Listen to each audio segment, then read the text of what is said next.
this finds you done with all of your Christmas shopping and all settled down for a cold winter's Hello, rest. strangers. Because this But it's funny, is story number because 39. you look kind of familiar. When I was young, my parents moved me to a new town. It was a town of historical significance. They said it just like that, like the words were capitalized, like names. It was a lot like living in a static display in a museum. Everything was so in lockstep keeping with the aesthetic of the area that besides small cafes and restaurants, there was really nothing for kids to do there. In what was to be my last summer there, before my whole family uprooted and decamped further east, one of the few establishments made for locals that wasn't about the history of the town opened. It was on the outskirts of the town limits, so as not to disturb the carefully cultivated aesthetic.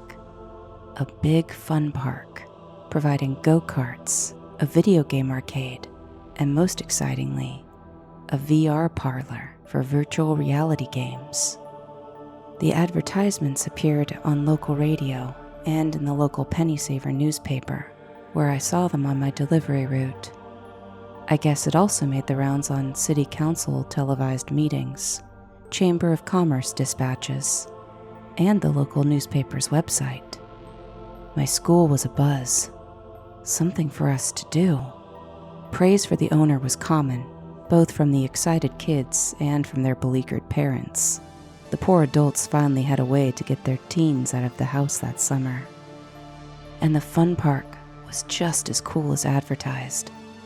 All the arcade games took tokens, meaning physical in-game currency, and for the first week the automated token dispensers were constantly empty by noon. The go-karts were as shiny as candy apples and made satisfying engine revving sounds. Lines for those defied the muggy summer heat. But the biggest draw, the VR parlor, oh, that was the best bit. The one building for it was the size of a warehouse. It was partitioned into 5 bays, with a 6th still in construction. Each bay was a different experience: a laser tag maze, a flying simulator, and a zombie game are the 3 I remember the clearest. There were constantly lines out the door, with carefully placed concession stands offering Cracker Jacks and funnel cakes to stave the boredom of the long wait. The fun park was a hit, and wanting to strike while the iron was hot, motions were being raised to spread advertising outside of our local area. That did meet a bit of opposition. Stately southern charm and garish neon lights don't really go together. I suppose it's a good thing that the park was shut down that autumn, before advertising could expand to the greater tri-state area. The day was July 5th. It's a date burned into my brain like a brand of shame. I was, where else, at the fun park with a few friends. We had made plans to start the day at the park, bail around 6 p.m. for a movie, and finally end up at my house for a sleepover. Among our crew was me, Mikey, Corey, Jesse, and Hunter. We were all in the same grade, but Hunter had skipped 2 years in elementary school. Thus, he had barely turned 13. He was nice, but a little immature, really loud and always trying a bit too hard to fit in. After a year of getting shoved into trash cans and finding his way into our little social group by virtue of lab partner assignment, he'd learned to tone it down a bit, and was sort of a silent Sam in our group. We'd ended up getting split up when we got to the go-karts. With only enough cars for the others, Hunter and I had to wait for the next go-around. Antsy, Hunter offered to go buy snow cones while we waited. I said okay, peeled a crumpled 5-spot from the wad in my pocket, and off he trucked. I watched our friends bang into each other, circling the rink in their carts for a while. Hunter was gone longer than I thought he'd be. I turned around and craned my neck to see if I could find him, and finally, I spotted him. He was standing off to the side of the concession stand in the shade. He was talking with someone. I stepped out of line to see better. I saw he was speaking with an adult. I couldn't see who the adult was. The man's back was to me, but there was something about the shape of his head that I just recognized. Hunter's face was open, hopeful. Whatever they were talking about was clearly something exciting. He happened to look past the man, and we locked eyes. He jumped, said something to the man, and quickly made his way back over to me. I asked him, "Who was that?" He stuttered, said it was nothing, and handed over my snow cone. It was melted. How long had Hunter been talking to that guy? But we barely had time to finish them before it was our turn on the go-karts, and he dashed off to his. I tried to ask him about the adult again when the ride was over, but our other friends ran up. He seemed relieved to have another reason to put me off. I put it out of my mind for the rest of the day, but as night fell and we bunked down at my house, Hunter was still acting off. Rabbity, you know. It bugged me enough that I couldn't sleep. And at 11:10, I was awake to see him slowly unzip his sleeping bag, gather his backpack, and start easing towards the window. I hissed at him, not wanting to rouse the others. He about jumped out of his skin, wheeling around to face me. I guess he knew it was time to fess up. He motioned to the bedroom door. He led, I followed, and we convened in the bathroom. I had my childhood nightlight in there, a plastic Goofy the dog one. It cast an uneasy green tint onto Hunter's face in the pale light. Hunter told me then about the amazing chance he had to try out the 6th VR bay. While he'd been in line for the snow cones, one of the people who owned or ran the park had approached him, telling him he'd been randomly selected, that his good manners in line showed he wasn't destructive, and all that meant he could be a test player for the brand new VR game that was nearly complete. Would Hunter like to try it out? Well, duh. Kids were constantly trying to guess what the new experience would be, and the prize of trying it out before anyone else, that was prize enough. The test plays were to occur after hours, both to protect the secrecy of the surprise, and, more boringly, because of the workers setting up the place wanting to go home by 10 p.m. The VR bay was only open to a select few kids whose names were on a list at the front gate. For the trade of Hunter's first and last name, he could be one of the first kids to try out the newest attraction at the fun park before it ever opened. And yeah, I'll admit it sounded amazing, but something about it also seemed off. I told him it was cool and all, but didn't he need to get his parents' permission or something? And here, Hunter got a very sly look. Allegedly, by giving his full name, the park would contact his parents for permission. But knowing his mom, the no-nonsense principal at the local high school, would likely say no. He'd given them a different name, mine, and a fake phone number. Hunter said the man told him it was just a formality. He said, "What's the worst thing that could happen? I get there, they have my name on the list, maybe they let me in without having called my parents, and I get to see something before anyone else. If they won't let me in because the phone number didn't work, then I just come back. But at least I tried, right?" He looked so pleased, but there was that familiar note of wanting the big 15-year-olds to accept him. I had a growing feeling about this, and it was a bad feeling, but telling him not to go would be like kicking a puppy. So I didn't. I went back to bed. I did make Hunter promise to come back to my window. I'd leave it unlatched so he wouldn't be missed the next morning. He looked so happy as he slid out the bedroom window and biked off down the street. I laid awake a while longer. I felt bad. But how much of that bad feeling was not being chosen? Man, why didn't I go get the snow cones? I remember thinking. But this made me feel like a jerk for even wanting to have stolen this from Hunter, who wanted to be the first in something so badly. I passed out at some point, finally deciding that I was being a good and loyal friend, and my own envy needed to chill. This was the biggest mistake of my life. The next morning, Hunter's sleeping bag was still empty. My mom noticed at breakfast. While my friends looked about at each other in confusion, I could only look down at my cereal. My mom got my dad up, and after a quick search of the house, sending my friends home and calling Hunter's mom, my parents sat me down. They got the whole story out of me. It was the same story I had to repeat to his stricken mother and to the police. They sent units out to the fun park. While the park employees, mostly kids themselves, clearly knew nothing, Hunter's bike was found in a stand of trees on the far side of the parking lot. The park's response was that Hunter had made the whole playtest story up, had instead biked out there to break in, perhaps vandalize the park. My friends and I were mad at this obvious lie. Hunter loved the park, even if he was acting out or planning to steal or something. It wouldn't be from the best thing to happen to us, to our whole town, in as long as we could remember.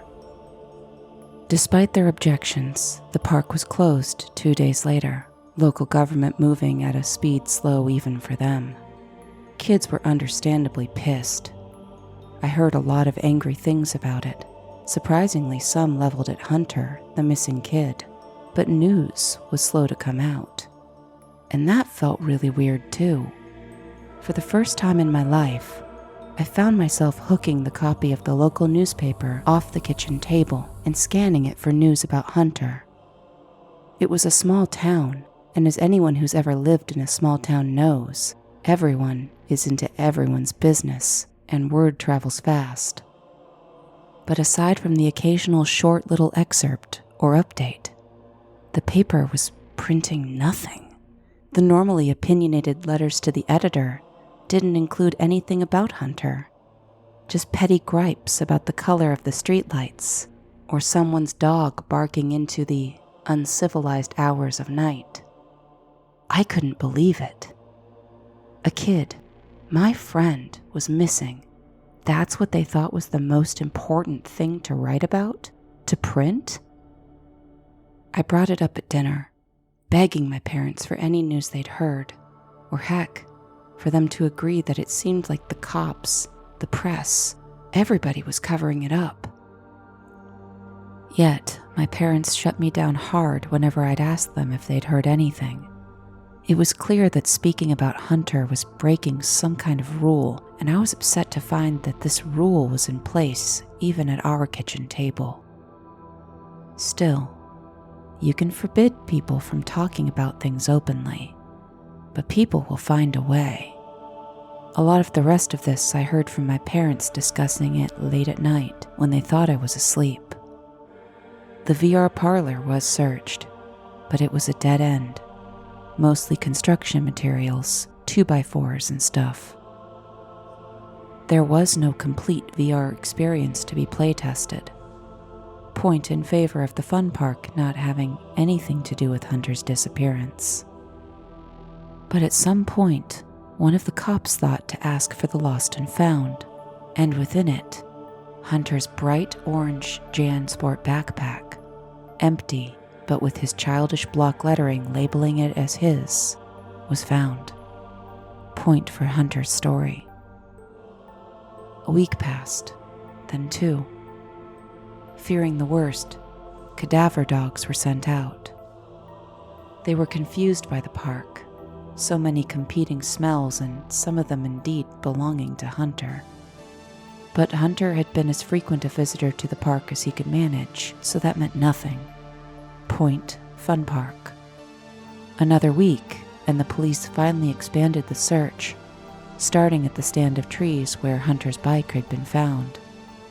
The dogs were dutifully trotted through the surrounding area, and that's when something so big the papers straight couldn't not report it happened. In the empty fields beyond the park, the dogs keened and whined on a small mound. The county coroner's van cobwebbed side view mirrors, sending runners of silk behind it as it trundled through the town, was dispatched. The small mound was dug up. It contained shoes, children's shoes, at least half a dozen pair, including the blue Keds Hunter always wore, seeing sunlight for the first time in a month. Meanwhile, I was struck with stress-induced insomnia. I found myself watching public access TV a lot. It was one of those weird gray areas where night and morning are shaking hands that one of the televised city council meetings played. And that was where I saw something that made me break out in a cold sweat. I didn't even realize that I'd been shrieking until my parents burst in, asking me what was going on. Was I all right? It took a full 5 minutes for me to get out what had set me off. Thankfully, city council meetings were all filmed on one static camera. By the time I could make my parents understand that I'd finally recognized why the adult's head, the shape of the back of it, was so familiar to me when I had seen it at the fun park, the man that was talking to Hunter. It all began falling into place, because the same head was seated in the first row where council members' families sat. How had a park been okayed when so many other commercial interests had been flatly turned down? How had the city itself given the venture free advertising? Why had there been such a slow response to searching the park, which only became expedited when Hunter's mom threatened to take her son's disappearance, complete with a school photo displaying his wide blue eyes and freckled cheeks, to outside press? Because the person that ran the park, the person that I had seen at the park that day, was the husband of the mayor. But there was a mystery in this too. After the pile of shoes had been found, records of missing kids had been looked at, and all the kids that were missing in our town were runaways, recent additions, people nobody knew. Not a one of them was connected to the town beyond a library card. Hunter, on the other hand, was part of the inside circle of the town. His family had generations who'd lived there. Both parents were thoroughly enmeshed in the local community. If somebody was preying on kids, it made no sense to leap from nobodies to Hunter. Here's my theory. What was the price of entry into the super secret midnight VR experience? A boy's full name. And what name had Hunter given? The name of a disconnected family. People that they would say were from away. A name no one recognized because it was my name. As with all distasteful things that threatened to spatter a good family name with muck, this was buried. The fun park was permanently closed. The mayor ended up resigning, and she and her husband, the man I'd seen talking to my friend at the park, inviting him to come back later that night, alone, all but disappeared from any community events. My parents took the hint that they weren't safe in this den of wolves, and they moved us right out of state, even though school had already started. What right did I have to complain? After all, it was my name, the name that had passed some sort of how big a ruckus would this disappearance cause inspection, that had doomed my friend. To this day, no one knows where Hunter went.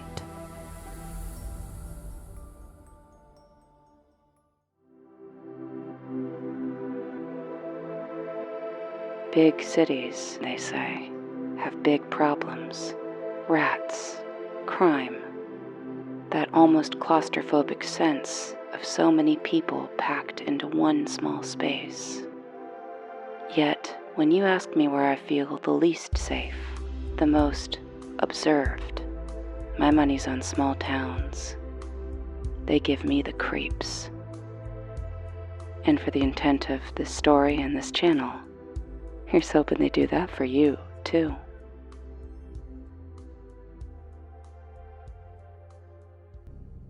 If you'd like to reach out, email and socials are in the description. Interacting with the like, comment, and subscribe features does something, allegedly. And otherwise, we'll meet again next Tuesday. Stay strange, stay safe, and take care, strangers.